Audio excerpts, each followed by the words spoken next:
Oi pessoal, aqui é a doutora Luanda Nayara, sou advogada especialista em direito público, sou ex-servidora pública e eu atuo há anos contra a Fazenda Pública.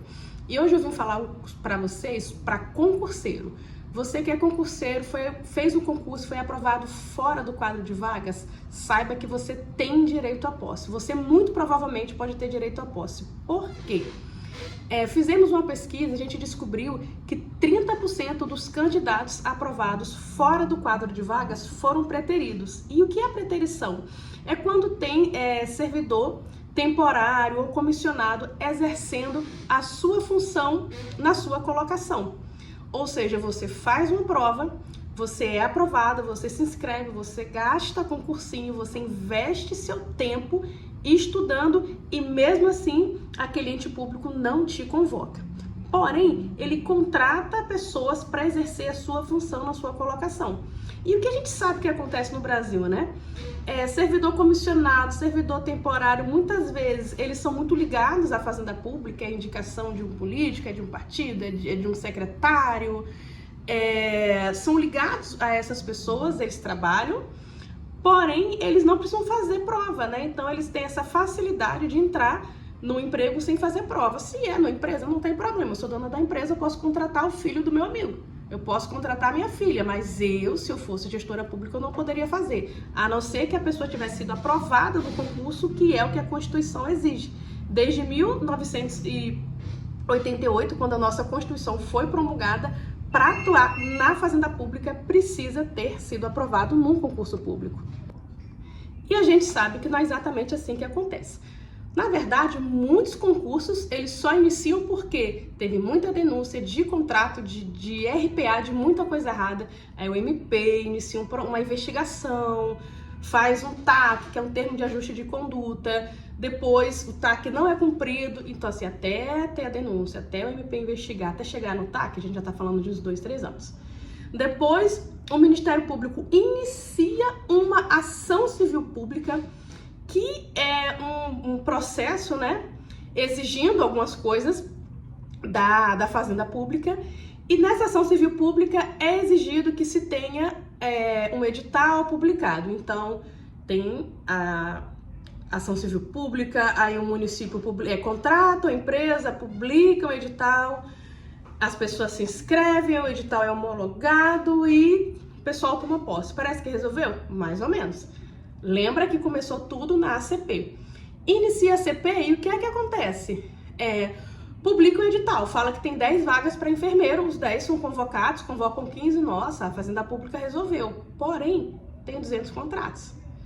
Então, todos os contratos precisam ser substituídos por servidores efetivos. Não é que o município, né, não é que o ente público não pode ter contrato, pode, a Constituição permite contrato temporário. Em algumas raras exceções, por alguns motivos bem específicos, não pode ocorrer a contratação temporária porque o município quer pagar menos, porque o município é ano de eleição e eu quero colocar meus apadrinhados. Não pode ser porque o município está desorganizado e, gente, está precisando de gente, vamos fazer? Não, não é assim. Digamos que tenha um município que tem 5.000 servidores, né? Então, eu estou colocando até um número pequeno. Então, precisa fazer um cálculo, né? A gestão precisa ser toda baseada em cálculo. Então, assim, qualquer gestão, ela precisa de dados, ela precisa de eficiência, ela precisa de uma série de coisas. Eu tenho um escritório, eu sou a dona do escritório, eu tenho vários funcionários. Então, eu preciso organizar férias, eu preciso organizar 13º. Não pode do nada o funcionário meu, vou entrar de férias, meu Deus, que desespero, como eu vou fazer aquele processo? Eu tenho 600 processos ativos, eu preciso estar organizada para que esse funcionário tire férias. Se eu tenho essa estrutura, imagina um ente público, um município, um estado, uma fundação, uma autarquia, né? E o que acontece? Geralmente esse estudo não é feito e vai fazendo da forma que é mais fácil para aquele gestor que está ali, né? O Brasil, a gente tem um sério problema, é que a gente não tem um projeto de governo, a gente tem um projeto de eleição, né? A gente não pensa um governo, uma estrutura pensada nas pessoas, a gente tem como eu vou manter aqui. Então é projeto de eleição, não é projeto de governo. Então, não é feito na maioria das vezes não é feita essa organização. Então fica muito servidor, a população precisa ser atendida, o posto de saúde precisa ser atendido, o hospital precisa funcionar, a UPA precisa funcionar e a maioria ali, em grande, muitas vezes, né, é de servidor temporário. Aí a pessoa faz o concurso, tinham 10 vagas, convocou 15, ela foi a colocação número 40, não tem um direito, poxa, já convocou até 15, porém tem 200 contratos temporários. Então, até aquele classificado no número 200, ele pode exigir a posse dele em juízo. E o nome disso é preterição. E como é que isso ficou definido? Pelo tema 784 do STF. Em 2016, já transitou julgado desde 2016, então temos 9 anos, isso aí, né? De entendimento com repercussão geral. Ou seja, quem foi aprovado fora do quadro de vagas e tem servidor temporário exercendo a função dele naquela colocação, ele pode exigir a posse. A única explicação que a Fazenda Pública pode dar é que aquele contrato era necessário, por exemplo, na pandemia. Na pandemia foi necessário contratar muitos servidores da saúde e teve que ser de uma hora para outra, não tinha que ter uma organização a nível de pandemia. Então, aqueles contratos durante a pandemia, eles não têm como ser rebatidos. Porém, muitas vezes o município não consegue provar. Aqui no escritório a gente costuma pedir a inversão do ônus da prova, que é assim, quando a gente processa alguém, eu preciso processar que aquela pessoa está errada. Porém, em alguns casos, a outra parte tem muito mais poder do que a pessoa que iniciou um processo. Então, a nível de um servidor público ou um candidato provar algo, ou a Fazenda Pública mostrar os seus cálculos e toda a sua gestão, nesses casos os juízes costumam deferir a inversão do ônus da prova. E o que acontece? O município ele não costuma se explicar. O município ele costuma recorrer através de um agravo de instrumento desse pedido, mas ele não costuma se explicar, porque ele não tem explicação. Se você for ver um processo seletivo, que é o que faz para contratar essas pessoas, no processo seletivo vem por necessidade da Fazenda Pública, mas não explica qual é a necessidade, só fala.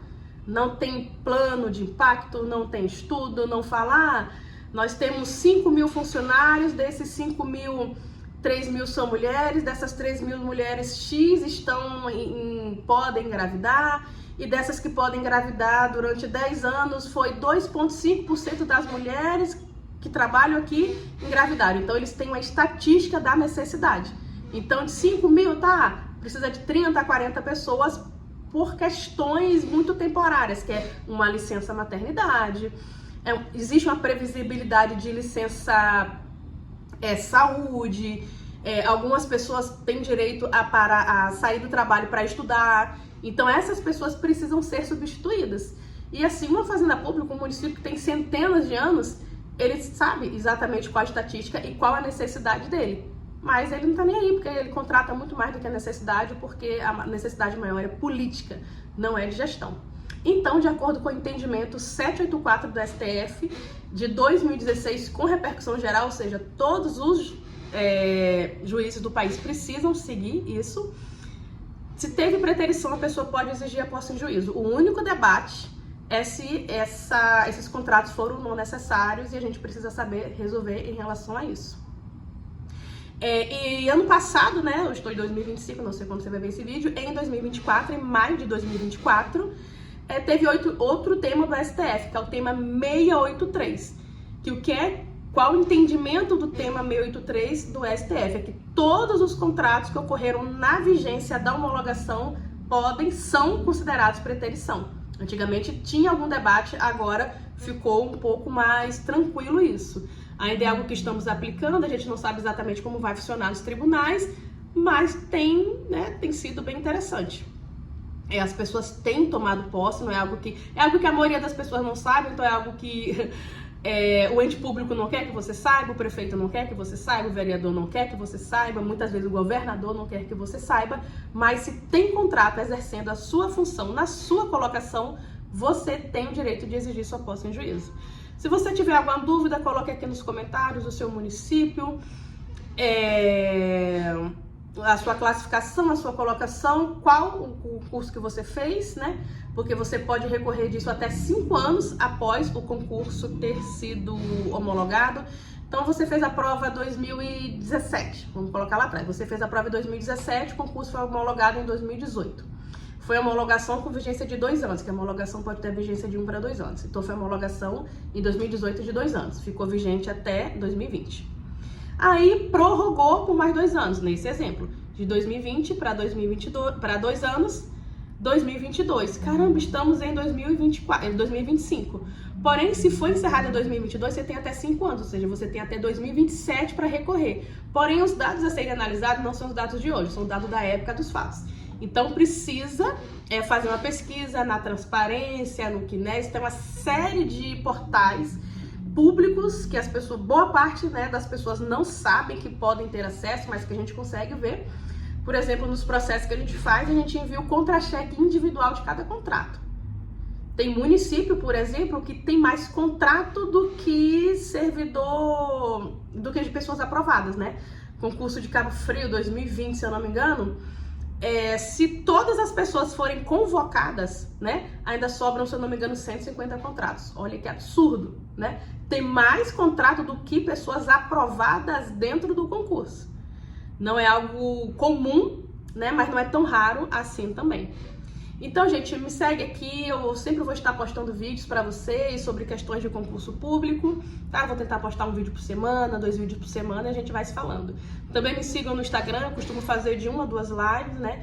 Então, eu costumo falar de algum caso, de algum município, de algo que eu soube por aqueles dias. A gente também estuda, né, algumas decisões do STF, impacto que vai ter, tá bom? Aí vocês seguem aqui no canal, esse é o primeiro vídeo que eu tô postando longo, tem alguns outros vídeos pequenos, mas o primeiro vídeo longo é esse aqui, e a gente vai conversar. E vocês colocam aqui também no comentário o que vocês querem saber sobre o concurso público, tá? Eu sou a doutora Luanda Nayara, eu tenho escritório e há 6 anos eu basicamente só atuo com concurso público no meu escritório, mas se for ver o tempo de experiência que eu tenho com a Fazenda Pública, vão quase 10 anos, tá bom? Fiquem com Deus, até a próxima!